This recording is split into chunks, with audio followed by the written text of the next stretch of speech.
इस वीडियो में हम आश्विन, कार्तिक और उसके बाद में हम माघ, ये 3 इंपॉर्टेंट जो हिंदी मंथ हैं उनमें जो इंपॉर्टेंट फेस्टिवल सेलिब्रेट किए जाते हैं उनके बारे में डिस्कस करेंगे। अब आप पूछोगे कि मार्गशीर्ष और इसके बाद में जो महीना आता है उसका नाम है पौष, इनमें हम फेस्टिवल को क्यों डिस्कस नहीं करेंगे? इसका मेजर रीजन ये है कि ये 2 महीने जो हैं उसमें कोई भी इंपॉर्टेंट हिंदू फेस्टिवल, ये टर्म आपको ध्यान में रखनी है, हिंदू फेस्टिवल नहीं आता है, ये आपको याद रखना है। अगर आपके क्वेश्चन में ऑप्शन हो कि मार्गशीर्ष महीने में ये फेस्टिवल मनाया जाता है, पौष महीने में ये त्यौहार मनाया जाता है, तो आप उसको सीधे एलिमिनेट कर सकते हो अगर क्वेश्चन पूछा जाए हिंदू फेस्टिवल को लेकर के। तो चलो स्टार्ट करते हैं आश्विन मंथ से। अगर इंग्लिश जो कैलेंडर है उससे अगर हम कंपैरिजन करें हिंदू मंथ का, तो आश्विन जो महीना आता है वो सितंबर या अक्टूबर, इन महीने में से किसी भी टाइम आ सकता है। अब सीधी सी बात करो, ये हमें पहले ही पता है, पहले ही हम डिस्कस कर चुके हैं कि जो हिंदी मंथ होते हैं वो 2 पार्ट में डिवाइड होते हैं। जो उनका फर्स्ट पार्ट होता है वो होता है कृष्ण पक्ष, और जो उनका सेकंड पार्ट होता है वो होता है शुक्ल पक्ष। मतलब 30 डेज का महीना 15-15 दिन के 2 पार्ट में बटा हुआ, यहाँ पर 15 डेज और यहाँ पर 15 डेज। ये हमें पता ही है कि भले ही महीने की शुरुआत कृष्ण पक्ष से होती हो, लेकिन हिंदी जो मंथ है, हिंदी जो कैलेंडर है, विक्रमी संवत जो है, उसके अकॉर्डिंग जो न्यू ईयर है उसकी शुरुआत शुक्ल पक्ष से होती है। इसके अलावा अगर हम देखें तो फेस्टिवल की जो स्टार्टिंग है हिंदी कैलेंडर के अकॉर्डिंग वो भी श्रावण के शुक्ल पक्ष की जो 3rd डे आता है, तीज जो आता है, उससे स्टार्ट होता है। और जो फेस्टिवल की एंडिंग जो होती है वो भी हमें पता है कि चैत्र की शुक्ल पक्ष की जो 3rd डे आता है, तीज जो आता है, उससे एंडिंग होती है। ओके, तो चलो स्टार्ट करते हैं। सबसे पहले कृष्ण पक्ष में, आश्विन के कृष्ण पक्ष में अगर हम देखें तो पहले ही हम डिस्कस कर चुके हैं कि जो भाद्रपद जो मंथ है उसका लास्ट डे आता है पूर्णिमा, फुल मून, उससे स्टार्ट हो जाते हैं श्राद्ध पक्ष। श्राद्ध स्टार्ट हो जाते हैं, मतलब हमारे जो पूर्वज जिनकी डेथ हो गई है उनको 16 डेज तक, उनको जिन तिथि को उनकी डेथ हुई उनको उस तरीके से उनके नाम पर कुछ दान पुण्य किया जाता है और उनके नाम पर कुछ खाना खिलाया जाता है। तो ये होते हैं श्राद्ध पक्ष। श्राद्ध पक्ष के समय अगर हम देखें तो सांझी की पूजा होती है। अब ये सांझी क्या होती है? इंपॉर्टेंट क्वेश्चन, ये टर्म देंगे आपको कि व्हाट इज सांझी। 2 नंबर का आरएएस मेंस में डायरेक्ट क्वेश्चन पूछ लेंगे। सांझी वर्ड देखे कि इसके बारे में आप लिखो, 50 वर्ड्स में इसके बारे में बताओ। तो आपको पता होना चाहिए कि जो सांझी है वो काऊ डंग, गाय के गोबर से और मिट्टी, मड, इससे मिलकर के बनी होती है और उसको पूजा जाता है। ओके, ये आपको पता होना चाहिए। अब जब श्राद्ध पक्ष होता है उस समय सिंजिया माता को पूजा जाता है। अब और इम्पोर्टेंट अगर हम देखें तो नाथ द्वारा में बनाना की जो सांझी बनाई जाती है उसको पूजा जाता है। तो स्पेशली क्वेश्चन पूछ लिया जाता है, जैसे एक बार आरएएस 2018 में एक क्वेश्चन आया था कि गुलाबी गणगौर कहाँ पूजी जाती है, कहाँ निकाली जाती है, गुलाबी गणगौर की सवारी कहाँ निकलती है, तो वो नाथ द्वारा में निकलती है। इस तरीके से कोई भी फेस्टिवल, उसका अगर कोई इंपॉर्टेंट स्टेटमेंट हो तो वो आपको ध्यान में रखना है। तो ये आपको ध्यान में रखना है कि सांझी केले की कहाँ बनाई जाती है? नाथ द्वारा में। उदयपुर में एक मंदिर है यहाँ देखो, मत्स्येंद्र नाथ मंदिर, मत्स्य इंद्रनाथ मंदिर, यहाँ आपको इसके संधि विच्छेद कर सकते हो। इस टेम्पल को सांझी का टेम्पल बोला जाता है। तो ये आपको ध्यान में रखना है, ये जो टेम्पल का नेम है वो इंपॉर्टेंट हो जाता है। अब ये श्राद्ध पक्ष आपको पता है कि स्टार्ट होते हैं, जो भाद्रपद मंथ है उसका लास्ट डे जो होता है वहाँ से स्टार्ट होते हैं, और आश्विन का जो एक पक्ष होता है उसके 15 डेज तक चलते हैं। मतलब यहाँ पर जो न्यू मून डे है, न्यू मून डे मतलब अमावस्या जो है, तब तक चलेंगे यहाँ पर श्राद्ध पक्ष। लास्ट डे को एक व्रत किया जाता है, एक फास्ट किया जाता है जिसका नाम है थम्बूड़ा फास्ट। क्या नाम है? थम्बूड़ा फास्ट। तो ये आपको ध्यान में रखना है कि थम्बूड़ा फास्ट कब किया जाता है। ओके, अब देखो, जो कृष्ण पक्ष है उसकी एंडिंग हो गई। कृष्ण पक्ष जैसे ही एंड हुआ उसके बाद में अब एक इंपॉर्टेंट स्टेटमेंट और है कि जो सांझी है ना, सांझी हमें पता है कि किसकी, काउडंग की और मड की बनी हुई होती है। वो पार्वती जो माता होती है उसका लक्षण, उसके संकेत होती है। मतलब सांझी को पार्वती माता का ही एक रूप मान करके पूजा जाता है। जो कुंवारी कन्या होती है, कुंवारी जो लड़कियां होती हैं वो इसकी पूजा करती है। शुक्ल पक्ष की अगर हम बात करें, कृष्ण पक्ष के 15 डेज खत्म हो गए, अब स्टार्ट हो जाता है आश्विन का शुक्ल पक्ष। स्टार्ट होता है एकम से। एकम को जो शरदीय नवरात्र, शरद नवरात्र जो हैं वो स्टार्ट हो जाते हैं, मतलब ओटम जो नवरात्र हैं उनकी स्टार्टिंग हो जाती है। अब पहले दिन नवरात्रा, उसके जो 8वें दिन है वो होती है अष्टमी। क्या होती है? अष्टमी। अष्टमी वाले दिन क्या होता है कि बंगाल में दुर्गा पूजा होती है। सभी को पता है कि बंगाल में दुर्गा पूजा कब होती है, तो आश्विन के जो शुक्ल पक्ष की अष्टमी को, शुक्ल पक्ष अष्टमी को दुर्गा पूजा होती है। और हमारे यहाँ पर लोकल में क्या बोलते हैं, इस समय बहुत ज़्यादा यज्ञ होम किए जाते हैं, बहुत सारे जो पवित्र काम है वो किए जाते हैं, इसलिए इसको होमाष्टमी के नाम से भी बोला जाता है। उसके बाद में शुक्ल पक्ष का आता है 10th डे, और जो 10th डे होता है उसको बोलते हैं दसवीं। दसवीं वाले दिन विजयादशमी या फिर दशहरा के रूप में सेलिब्रेट किया जाता है। जो कोटा का दशहरा का मेला है वो राजस्थान में फेमस है, और अगर पूरे ऑल वर्ल्ड इंडिया में देखें तो मैसूर का जो दशहरे का मेला है वो बहुत ज़्यादा फेमस है। फर्स्ट नंबर पर मैसूर का, सेकंड नंबर पर कोटा का। इस दिन दशहरा वाले दिन क्या क्या किया जाता है ये हमारे लिए इंपॉर्टेंट हो जाता है। देखो, एक तो खेजड़ी ट्री। खेजड़ी ट्री क्या है? राजस्थान का राज्य स्टेट ट्री है, राजस्थान का स्टेट ट्री है, ये आपको ध्यान में रखना है। ओके, और इसका जो साइंटिफिक नेम है वो भी आपको ध्यान में रखना है, प्रोसोपिस सिनेरिया। क्या नाम है? प्रोसोपिस सिनेरिया इसका साइंटिफिक नेम है, ये भी आपको ध्यान में रखना है, पूछ लिया जाता है। तो राजस्थान का जो स्टेट ट्री है खेजड़ी, उसकी पूजा की जाती है। जो वेपन्स जो है, मतलब हथियार की पूजा की जाती है। विजयादशमी वाले दिन वेपन्स की पूजा की जाती है। तो अगर क्वेश्चन ये आता है कि वेपन्स की पूजा कौन से फेस्टिवल को की जाती है, तो दशहरा को की जाती है। दशहरा कब आता है? आश्विन शुक्ल पक्ष की दसवीं को आता है। इसके अलावा ये बोलते हैं कि दशहरे वाले दिन जो लील टांस है, लील टांस जिसको आप किंग फिशर के नाम से जान सकते हो इंग्लिश मीडियम के स्टूडेंट, किंग फिशर अगर दिख जाए तो मान लो बहुत शुभ है आपके लिए। ओके, और अब लील टांस की बात हुई है तो कन्हैया लाल सेठिया एक अच्छे कवि हुई, उनकी एक पोइम है लील टांस, ये आपको ध्यान में रखना है। अब देखो, दशहरा की बात की गई। दशहरा आपको पता है कि क्यों सेलिब्रेट किया जाता है? इस दिन बुराई के ऊपर, एविल के ऊपर जो गुडनेस है उसकी एक तरीके से जीत हुई थी। भगवान राम ने रावण को मार गिराया था। अब रावण का जब नाम आ गया तो रावण का मंदिर हमारे राजस्थान में कहाँ है ये आपको ध्यान में रखना है, जोधपुर में है। क्यों है जोधपुर में? उनकी एक रानी थी मंदोदरी, उनके लिए बोला जाता है कि जो मंदोदरी है वो मंडोर की राजकुमारी थी, मंडोर उनका पीहर था, इसीलिए जोधपुर में उनका क्या है? मंदिर है।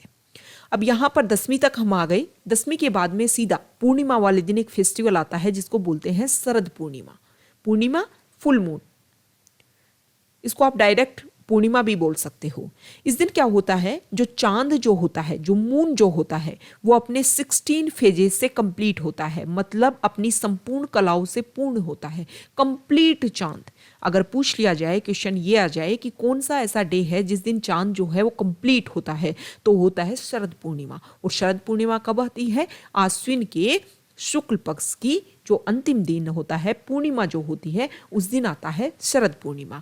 इस दिन 2 फेयर लगते हैं, 2 मेले लगते हैं।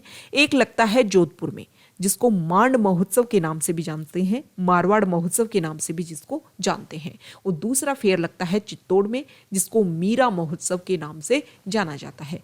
मीरा आपको पता है कि राणा सांगा जो थे, राणा सांगा मेवाड़ के राजा, उनके बेटे की पुत्रवधू, मतलब उनकी पत्नी थी।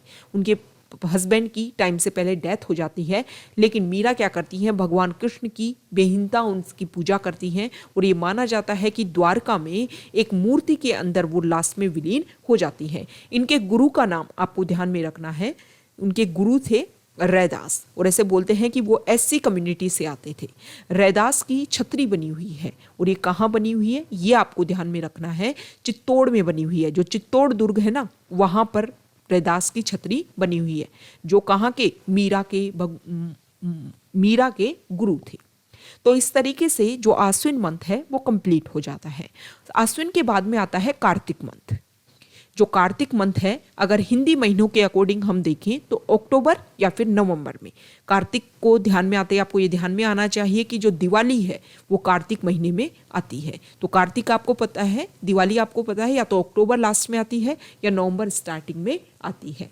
ओके, अब कार्तिक की शुरुआत होती है, सबसे इंपॉर्टेंट पार्ट आता है, ये तो सभी को पता है कि फर्स्ट पार्ट कृष्ण पक्ष, सेकंड पार्ट शुक्ल पक्ष। तो कृष्ण पक्ष के पहले जो फेस्टिवल है उनके बारे में डिस्कस करेंगे। सबसे पहले है चतुर्थी। देखो, इंग्लिश मीडियम वाले हैं जो डायरेक्ट इस तरीके से लिख सकते हैं चतुर्थी। चतुर्थी वाले दिन करवा चौथ मनाई जाती है। और करवा चौथ कब मनाई जाती है? ये मनाई जाती है कार्तिक कृष्ण पक्ष फोर्थ डे को करवा चौथ मनाई जाती है। करवा चौथ के बारे में सभी को पता होगा, हस्बैंड और वाइफ के तरीके से बेहतरीन रिलेशन का ये त्यौहार है, फेस्टिवल है। और इस दिन हस्बैंड की लॉन्ग लाइफ के लिए पूजा की जाती है। इसी तरीके का एक फेस्टिवल और हमने देखा था जिसका नाम था तीज, जिसकी सवारी जयपुर की बहुत फेमस है। और ये कब मनाया जाता है, ये आप क्वेश्चन है, नीचे कमेंट बॉक्स में आप बताओगे। उसके बाद में अष्टमी आती है, जिसको अहोई अष्टमी के नाम से भी जानते हैं। इस दिन जो मदर होती हैं, जो माँ होती हैं, वो अपने बेटे की लंबी उम्र के लिए व्रत करती हैं। देखो, यहाँ पर हस्बैंड की लंबी उम्र के लिए, यहाँ पर बेटे की लंबी उम्र के लिए। तो ये स्पेसिफिक जो वर्ड हैं वो आपको ध्यान में रखने हैं। अब इसके बाद में आती है त्रयोदशी, कृष्ण पक्ष की त्रयोदशी। उस दिन आती है धनतेरस ऋषि धन्वंतरी जो हैं उनकी जयंती के रूप में इसको सेलिब्रेट किया जाता है। और ये सभी के यहाँ ट्रेडिशन होगी कि धनतेरस वाले दिन कुछ नया घर में खरीद करके लेकर के आते हैं। धनतेरस के बाद में आती है रूप चतुर्दशी। 14 डे जो होता है उस दिन आती है रूप चतुर्दशी, जिसको छोटी दिवाली के नाम से भी बोला जाता है। और कृष्ण पक्ष का जो लास्ट डे होता है, जिसको हम बोलते हैं न्यू मून डे, उस दिन आती है अमावस्या। और अमावस्या वाले दिन आती है दिवाली। ये जो दिवाली है वो आप सभी को पता है क्यों मनाया जाता था। भगवान राम जिन्होंने रावण को मार दिया था, इस दिन ऐसे बोलते हैं कि वो अयोध्या वापस आए थे। अपने 14 इयर्स का जो वनवास उनको दिया गया था उसको कंप्लीट करके वापस आए थे। और इस दिन अयोध्या में उनके आने पर घी के दिए जलाए गए थे। ये आपको ध्यान में रखना है कि घी के दिए उनके आगमन पर जलाए गए थे। और इसी के लिए मनाया जाता है दिवाली।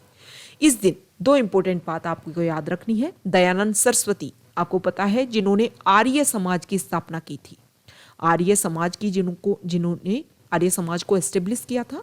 इसके अलावा इनकी एक इंपॉर्टेंट बुक है जिसका नाम है सत्यार्थ प्रकाश। ये इनकी इंपॉर्टेंट बुक है। और दयानंद सरस्वती की जो इंपॉर्टेंट बुक है, इसलिए आप इनको जान सकते हो। दयानंद सरस्वती और इसके अलावा लॉर्ड महावीर, भगवान जो जैन धर्म है उसके 24th ये तीर्थंकर थे। उनकी डेथ एनिवर्सरी भी इस दिन आती है। तो ये आपको ध्यान में रखना है कि कार्तिक की जो अमावस्या है उस दिन ये इस तरीके की 2 चीजें और इम्पोर्टेंट हैं। अब देखो, ये अमावस्या आई कार्तिक की। आपको मेरे को इम्पोर्टेंट बात बतानी है। जो हमने देखो श्रावण का हमने स्टार्ट किया। सबसे पहले फेस्टिवल हमने देखे श्रावण में शुक्ल पक्ष से हमने स्टार्ट किया, क्योंकि जो 3rd डे आता है तीज आती है, उसी दिन से फेस्टिवल स्टार्ट होते हैं। तीज त्योहारा, बावड़ी, ले डूबी, गणगौर, ये हमने डिस्कस किया था हमारे फर्स्ट वीडियो में।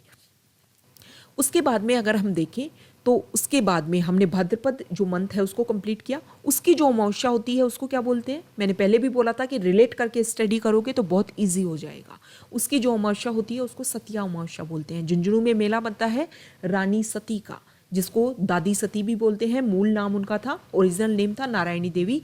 तंदन दास उनके हस्बैंड थे और उनके साथ में वो सती हो गई थी। अमावस्या कंप्लीट मतलब पहला पक्ष जो है वो कंप्लीट। उसके बाद में आ जाता है दूसरा पक्ष, मतलब शुक्ल पक्ष।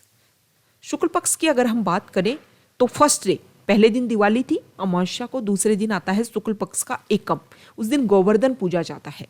गोवर्धन वाले दिन नाथ द्वारा जो है वहां पर अन्नकूट महोत्सव ऑर्गेनाइज किया जाता है। अब अन्नकूट महोत्सव आप देख लीजिए, कुछ भी ऐसी चीज देख ले, इसमें नाथ द्वारा जो है बहुत ही स्पेसिफिक है। ठीक है ना। यहाँ पर बहुत सारे नाथ द्वारा में आपको पता है मंदिर है यहाँ पर। और जब हम राजा पढ़ेंगे उस समय हम पढ़ेंगे मेवाड़ के एक राजा हुए थे राज सिंह। उस समय यहाँ पर बहुत सारे ऐसे फॉलोअर भगवान के वो मूर्तियां लेकर के आ गए थे वृंदावन से। और यहाँ पर राज सिंह जो राजा हुआ था मेवाड़ का, उन्होंने यहाँ इस जगह पर उन्होंने एस्टेब्लिश करवाया था, जिसमें काकरोली जो जगह है वहाँ पर द्वारकाधीश का मंदिर है, और जो नाथ द्वारा में श्रीनाथ जी का मंदिर है, श्रीनाथ जी का मंदिर, जहां पर आपको पता है कि मंदिर के पीछे वो पिछवाइयाँ हम देखते हैं कि नाथ द्वारा शैली की एक इम्पोर्टेंट पॉइंट है कि वहां पर पिछवाइयाँ लगाई जाती हैं। पिछवाइयाँ क्या होती हैं? भगवान की मूर्ति के पीछे पर्दे के रूप में लगाई जाती हैं और उसके ऊपर सुंदर आकृतियां क्या की जाती हैं? उकेरी जाती हैं। ओके, तो ये नाथ द्वारा, इसीलिए यहाँ पर ज़्यादातर भगवान जी का मंदिर है, इसीलिए यहाँ पर जो भी ऐसे रिलीजियस चीज़ें होती हैं वो बहुत ज़्यादा यहाँ पर होती हैं। तो अन्नकूट महोत्सव में जो भील ट्राइब है ना, वो बहुत ज़्यादा पार्टिसिपेट करती है, ये बात आपको ध्यान में रखनी है। और अन्नकूट महोत्सव कहाँ होता है? नाथ द्वारा में होता है। एकम को हमने डिस्कस कर लिया। द्वितीया को आती है यम द्वितीया के नाम से इसको बोलते हैं, और जिसको भाई दूज भी बोलते हैं। बहनें जो हैं वो अपने भाई की लंबी उम्र की कामना की बात करती हैं और पूजा पाठ करती हैं, व्रत रखती हैं। इस दिन ये बोला जाता है कि कोई भी भाई अपनी बहन के घर पर, अपनी सिस्टर के घर पर अगर भोजन करता है तो वो उसके लिए बहुत ही ज़्यादा शुभ होता है। उसके बाद में द्वितीया के बाद में शुक्ल पक्ष की अष्टमी आती है, और अष्टमी को बोलते हैं गोपाष्टमी। मतलब इस दिन गाय की और उनके बछड़े की पूजा की जाती है। इससे पहले एक फेस्टिवल हमने और भाद्रपद मंथ में डिस्कस किया था, जिसको बछ बारस के नाम से बोलते हैं। बछ बारस के नाम से उस दिन गाय का जो बछड़ा है, काफ जो है, उसकी पूजा की जाती थी। इसके अलावा इसमें क्या किया जाता है? रसोई में, किचन में नाइफ का यूज भी नहीं किया जाता है, चाकू का यूज नहीं किया जाता है, ये भी आपको ध्यान में रखना है। अष्टमी के बाद में आई नवमी। नवमी को आंवला नवमी, इसको अक्षय नवमी के नाम से भी बोलते हैं। मतलब इस दिन आपने कुछ भी पुण्य किया, कुछ भी दान किया, वो अक्षय रहता है।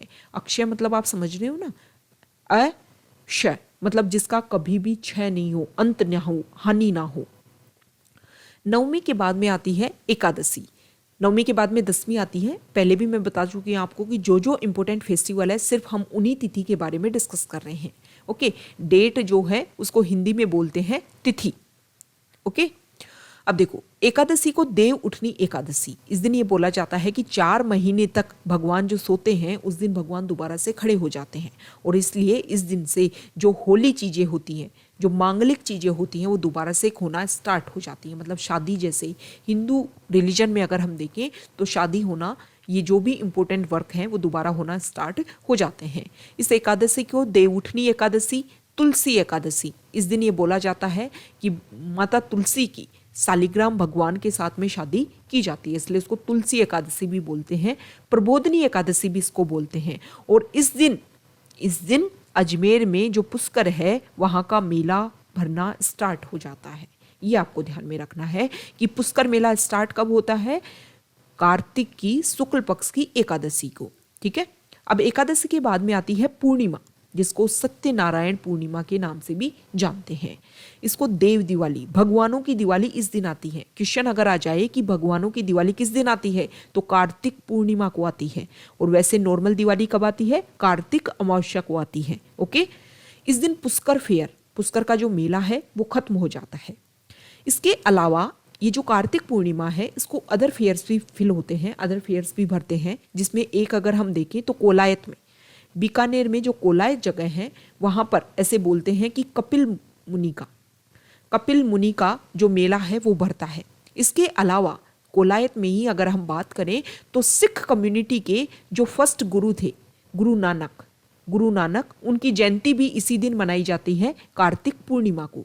गुरु नानक की जयंती भी कार्तिक पूर्णिमा को मनाई जाती है, इसलिए उनका मेला भी कोलायत बीकानेर में कार्तिक पूर्णिमा को फिल होता है। इसके अलावा चूरू में एक जगह है साहवा, वहाँ पर भी गुरु नानक जयंती फेस्टिवल मनाया जाता है। तो अगर क्वेश्चन ये आए कि ऐसी कोई जगह बताइए राजस्थान में जहाँ पर हिंदू फेस्टिवल और जो सिख फेस्टिवल है वो दोनों के दोनों फेस्टिवल एक दिन फिल होते हैं, तो आपको पता होना चाहिए कोलायत में भरते हैं दोनों मेले एक साथ में, और उसके साथ में अगर तिथि आपसे पूछी जाए तो कार्तिक पूर्णिमा, ये आपको ध्यान में रखना है। अब ये जो यहाँ पर एक दूसरा मेला भरता है झालरापाटन में, जिसको चंद्रभागा झालरापाटन, ये जो मेला है चंद्रभागा मेला, इसको बोला जाता है हाड़ौती का कलरफुल मेला, रंग बिरंगा मेला। हाड़ौती आपको पता है कोटा, बारा, बूंदी और झालावाड़, कोटा, बारा, बूंदी और झालावाड़ वाले जो हमारे 4 डिस्ट्रिक्ट हैं, उस एरिया जहाँ पर प्लेट्यू वाला रीजन है, प्लेट्यू वाला रीजन है उस एरिया को बोलते हैं हाड़ौती रीजन। ऐसे बोलते हैं कि यहाँ पर हाड़ा राजाओं ने शासन किया था, इसीलिए इस एरिया को हाड़ौती बोल देते हैं। इसके अलावा सवाई माधोपुर में एक जगह है रामेश्वरम। रामेश्वरम एक जगह है, यहाँ पर 3 नदियाँ आकर के मिलती हैं, जिसमें एक नदी है चंबल नदी, दूसरी नदी है बनास नदी और एक रिवर और है। ये आपको नीचे कमेंट बॉक्स में बताना है। तो यहाँ पर त्रिवेणी संगम है और उसी रामेश्वरम जगह पर ये मेला बढ़ता है कार्तिक पूर्णिमा को। तो ये कार्तिक कंप्लीट हुआ। उसके बाद में मार्गशीर्ष और पौष के बारे में हमने स्टार्टिंग में देख लिया था कि कोई इंपॉर्टेंट फेस्टिवल इसमें नहीं आता है। उसके बाद में आता है माघ। माघ की अगर हम बात करें तो देखो 14 जनवरी को एक फेस्टिवल होता है, पहले आप ये डिस्कस कर लीजिए। 14 जनवरी को इस दिन क्या होता है, जिसको मकर संक्रांति के नाम से जानते हैं। मकर संक्रांति वाले दिन एक तो पतंगे उड़ाई जाती हैं और मकर संक्रांति वाले दिन पतंगे उड़ाई जाती हैं। आपको पता होना चाहिए कि जो बीकानेर है उसका फाउंडेशन डे कब आता है, अक्षय तृतीया को आता है। आगे हम डिस्कस करेंगे कि अक्षय तृतीया कब आती है और उस दिन बीकानेर में पतंगे उड़ाई जाती हैं, ये आपको ध्यान में रखना है। इसके अलावा जो मेवाड़ है उसमें अलग टाइम पे पतंगे उड़ाई जाती हैं, वो भी हम डिस्कस करेंगे। अब यहाँ पर माघ की अगर हम बात करें तो हिंदी महीनों में, हाँ इससे पहले मकर संक्रांति की हम बात कर रहे थे, 14 जनवरी को फिक्स है मकर संक्रांति मनाई जाती है। और एक बात और, इस दिन जो बहुएं जो हैं वो क्या करती हैं, अपनी रूठी सास को मनाने का प्रयास करती हैं। ठीक है, तो क्वेश्चन अगर आता है कि रूठी सास को मनाने का प्रयास कौन से फेस्टिवल पर किया जाता है, तो मकर संक्रांति पर किया जाता है।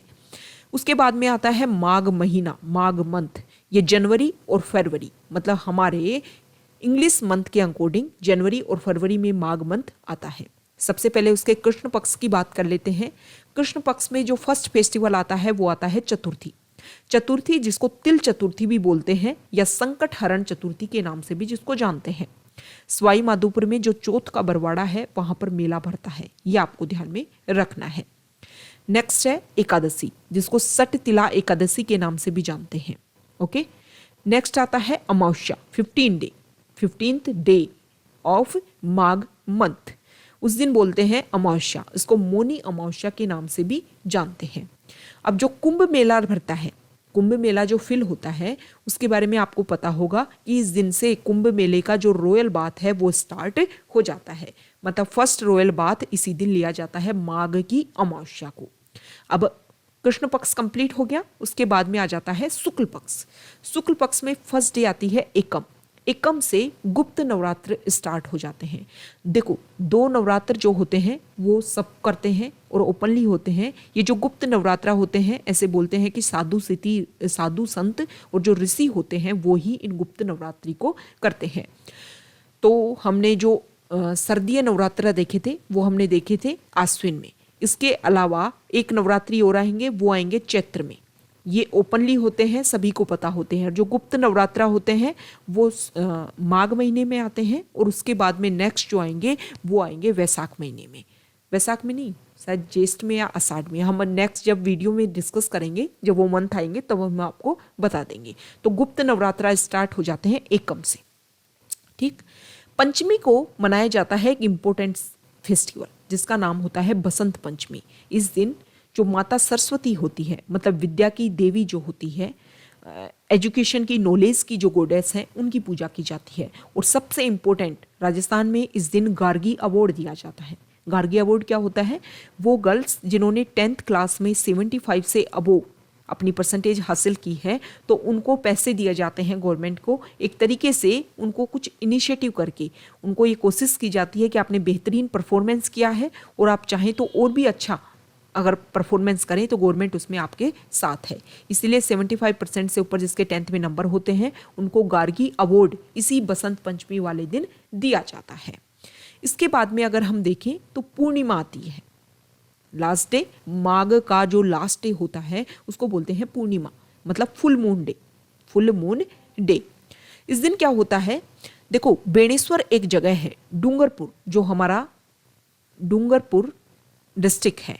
डूंगरपुर में 3 नदियां, माही, सोम एंड जाखम, ये 3 नदियां एक जगह आकर के मिलती हैं और इन 3 नदियों का जो संगम होता है, जहां पर ये तीनों जगह नदियां आकर के मिलती हैं, उस जगह को बोलते हैं बेणेश्वर धाम। यहाँ पर इसी दिन मतलब माघ की पूर्णिमा को यहाँ पर मेला भरता है और उस मेले को बोलते हैं आदिवासियों का कुंभ। इस मेले को क्या बोलते हैं? आदिवासियों का कुंभ इसको बोला जाता है, या फिर वागड़ का पुष्कर भी इसको बोलते हैं। ये आपको ध्यान में रखना है। क्या बोला जाता है? वागड़ का पुष्कर भी इसको बोलते हैं। अब देखो, ये जो जगह है ना, बेणेश्वर फेयर जहाँ पर भरता है, वहाँ पर डूंगरपुर में नवटापरा एक गांव है, वहाँ पर ये मेला भरता है और ऐसा माना जाता है कि खंडित शिवलिंग की यहाँ पर पूजा की जाती है। तो ऐसी जगह जहाँ पर खंडित शिवलिंग की पूजा की जाती है तो वो जगह है नवटापरा विलेज, और ये बेणेश्वर धाम है। इसे आदिवासियों का कुंभ बोला जाता है या फिर वागड़ का कुंभ बोला जाता है। अब ये देखो, दो नाम है, वागड़ और बांगड़। इसमें आपको डिफरेंस पता होना चाहिए। देखो, राजस्थान का अगर हम मैप को थोड़ा सा व्यू करते देखते हैं तो यहाँ पर एक जगह है, जगह का मतलब चूरू, झुंझुनू और सीकर, ये जो जगह है इसको बोलते हैं बांगड़। हिंदी में आप देखिए बांगड़। और ये जो नीचे जो जगह है इसको बोलते हैं वागड़। डिफरेंस आप इस तरीके से याद कर सकते हो कि यहाँ पर बिंदी लगी हुई है और ये जो बिंदी है वो इसी जगह छूट गई, और ये जो नीचे की जगह है वो यहाँ पर आकर के गिर गई। तो अगर आपको ये पूछा जाए कि बांगड़ मतलब ये बिंदी वाली वर्ड आपसे पूछा जाए, आप इसको इंग्लिश वर्जन से हिंदी वर्जन में भी समझ सकते हो। तो अगर आपसे ये पूछा जा रहा है मतलब इस एरिया के बारे में पूछा जा रहा है, और अगर ये बिना बिंदी का मतलब ये जो नहीं है, ये डॉट नहीं है जिस वर्ड में, उसके बारे में पूछा जा रहा है तो मतलब राजस्थान का जो दक्षिणी पार्ट है उसके बारे में आपसे पूछा जा रहा है। इस तरीके से इस डिफरेंस को भी आप इजीली समझ सकते हो। ओके, तो ये हमने आश्विन के बारे में, कार्तिक के बारे में और माघ जो मंथ है उनके इंपॉर्टेंट फेस्टिवल के बारे में डिस्कस किया। ओके।